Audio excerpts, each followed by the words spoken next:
Everyone, welcome back to my channel. Happy Holi সবাইকে। যদিও তোমরা ভিডিওটা পরে দেখবে, কারণ আমার এডিট করে পোস্ট করতে করতে হোলি পেরিয়ে গেছে। যাই হোক, আজকে আমি সকাল সকাল স্নান করে নিয়েছি। আমাদের বাড়িতে সত্যনারায়ণের পুজো আছে, তাই জন্য এখন আমি একটু আলপনা দেব। সেই সরস্বতী পুজোতে সকালবেলা ঘুম থেকে উঠেছিলাম, আর আজকে উঠলাম হোলির দিনে। সকালের আলোটা ভারী মিষ্টি, কিন্তু বড় হওয়ার সাথে সাথে সকালটা কেমন যেন হারিয়েই গেছে। আমার মুখটা দেখেছো কি সুন্দর সুন্দর দাগ হয়েছে? এটাকে বলে ন্যাচারাল বিউটি, তাই না? অনেক কথা বলে ফেলেছি, চলো এখন আলপনাটা দিয়ে নিই, তারপর তোমাদের সাথে কথা বলছি। আমার আলপনা দেওয়া কমপ্লিট হয়ে গেছে।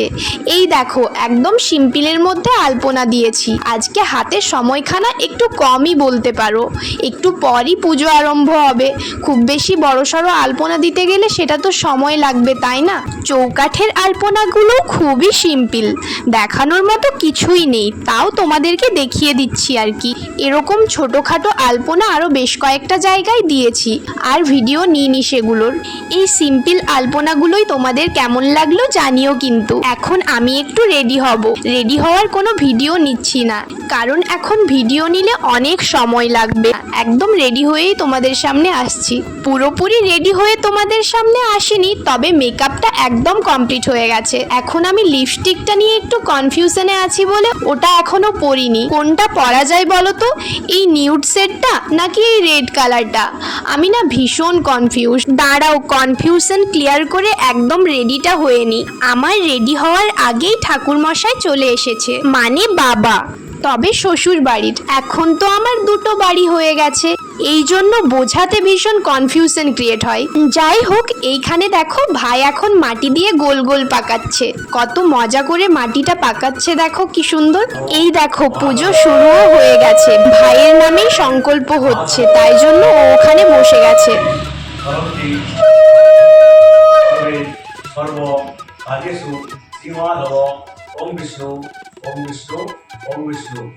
আর মা দেখো এখানে সিন্নি প্রসাদটা গুলে নিচ্ছে। মা এদিকে সিন্নিটা গুলে নিক, আর ততক্ষণে তোমরা আমার ফাইনাল লুকটা দেখে নাও।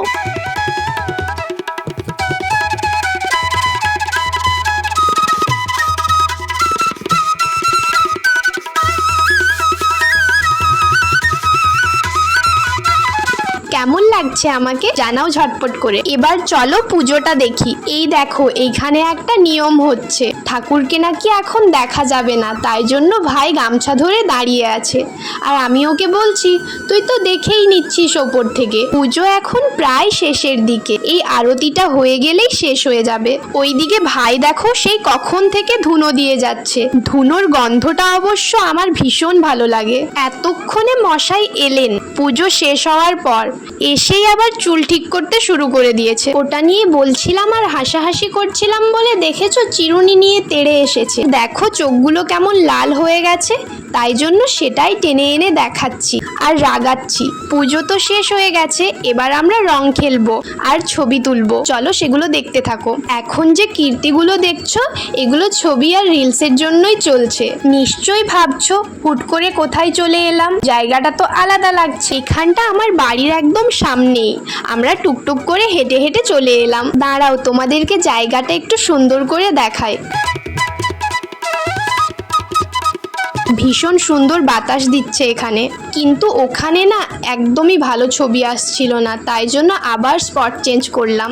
এখানটা আমার বাড়ির থেকে একটুখানি দূরেই, খুব বেশিও না, বাইকে করে হয়তো ওই 5-10 মিনিট লাগে। এখানে তো আমি অনেকক্ষণ সময় ধরে ভেলকি করেছি, ছবি তুলেছি, কিন্তু তারপরও ভালো ছবি আসেনি, তাই জন্য এই দেখো ক্লান্ত হয়ে বাড়ি চলে এসেছি। এখন আমি তোমাদের সাথে একটা স্পেশাল জিনিস শেয়ার করব। নিশ্চয়ই তোমরা থাম্বনেল দেখে গেস করে ফেলেছো। চলো আর ওয়েট করাবো না, দেখিয়েই দিচ্ছি। এই দেখো সেই স্পেশাল জিনিস, আমার রেজিস্ট্রি ম্যারেজের অ্যালবাম। আমার রুমের ব্যাকগ্রাউন্ডটা প্লিজ একটু ইগনোর করো, বড্ড অগোছালো আছে আজকে। জানো তো এই অ্যালবামটা আমার বহুবার দেখা হয়ে গেছে, তাও যতবারই ওপেন করি ভীষণ এক্সাইটেড থাকি। সেটা আমার হাসিটা দেখে তোমরা বুঝতেই পেরে গেছো। হয়তো এরকম প্রত্যেকটা মানুষেরই রেজিস্ট্রি ম্যারেজ আর সোশ্যাল ম্যারেজের অ্যালবামটা দেখতে গিয়ে এক্সাইটেড ফিল হয়। এই যে ওপরে ছবিটা দেখতে পাচ্ছ, এটা নিয়ে একটু পরে বলছি, আগে অ্যালবামটার কভারটা সুন্দর করে দেখে নাও। ভেতরের ছবির থেকেও এই কভারটা আমার সব থেকে বেশি সুন্দর লাগে। এই অ্যালবামটার জন্য আমাদেরকে অনেক ঘুরতে হয়েছে।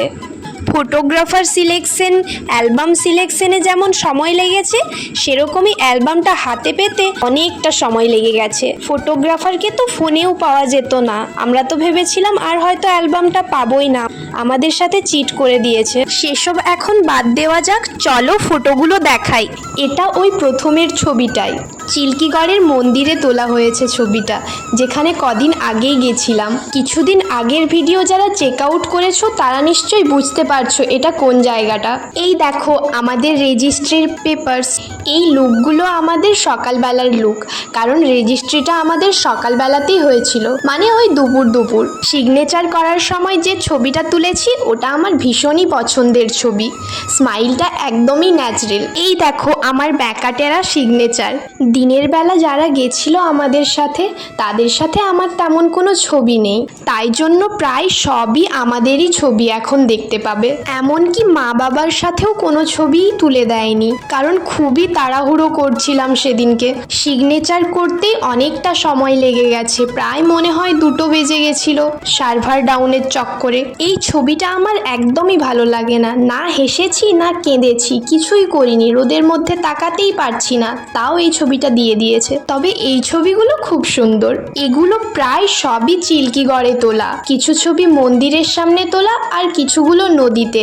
এইখানের যেমন বেশ কয়েকটা নদীতে আছে। এখানে এই যে জল ছোড়ার ছবিটা, এটা আমার সব থেকে ফেভারিট। আর এই নূপুর পরানোর ছবিটা তো ভীষণই সুন্দর। তোমাদেরকে ছবিগুলো দেখাতে দেখাতে আমি ওই জায়গায় চলে গেছি পুরো, সাথে আবার একটু একটু করে স্টোরিগুলো বলছি, তাই জন্য স্মৃতিগুলো তাজা হয়ে যাচ্ছে। দিনের বেলার ছবি এখানেই শেষ, তোমরা এবার জানাও কোনটা সব থেকে বেস্ট লেগেছে। এবার রাতের বেলার ছবিগুলো স্টার্ট হচ্ছে, এখানেও কিন্তু জানাবে কোনটা সব থেকে বেস্ট লাগছে। এই যে আমাদের রাতের লুক, ছবিতে আমার লেহেঙ্গার কালারটা কেন জানি না একটু ডার্ক আসছিল, এতটাও ডার্ক ছিল না, আর একটু লাইট ছিল। এই লেহেঙ্গাটার সাথে মিস্টারের ড্রেস আপটা অনেক কষ্ট করে ম্যাচ করানো হয়েছে, অনেক ঘুরতে হয়েছে এটার পেছনে। আর এই হলো আমাদের দুজনের রিং, ডিজাইনগুলো কেমন হয়েছে জানিও। এই রিং কেনাতেও অনেক সমস্যা হয়েছে, স্পেশালি আমার রিংটাতে, কারণ আমি এতই রোগা, আমার হাতের মাপের কোনো রিংই পাওয়া যাচ্ছিল না। ওই যে দেখছো কেক খাওয়ার সময়ের ছবিটা, আমি নিজে নিজে কেক খাচ্ছি, এই ছবিটা তোলার আমার ভীষণ ইচ্ছে ছিল। আর এটা হলো আমাদের সুন্দর কেক, ক্যান্ডিড ছবি আমার খুব ভালো লাগে, কিন্তু একটাও তোলেনি, শুধুমাত্র ওই কেক খাওয়ারটা বাদ দিয়ে। এই তো মা বাবার সাথে তোলা ছবিগুলো চলে এসেছে, একটু পরিচয়পত্রটা দিই। এটা বাবা, তার পাশে মা, ওদিকে শাশুড়ি মা আর শ্বশুর মশাই।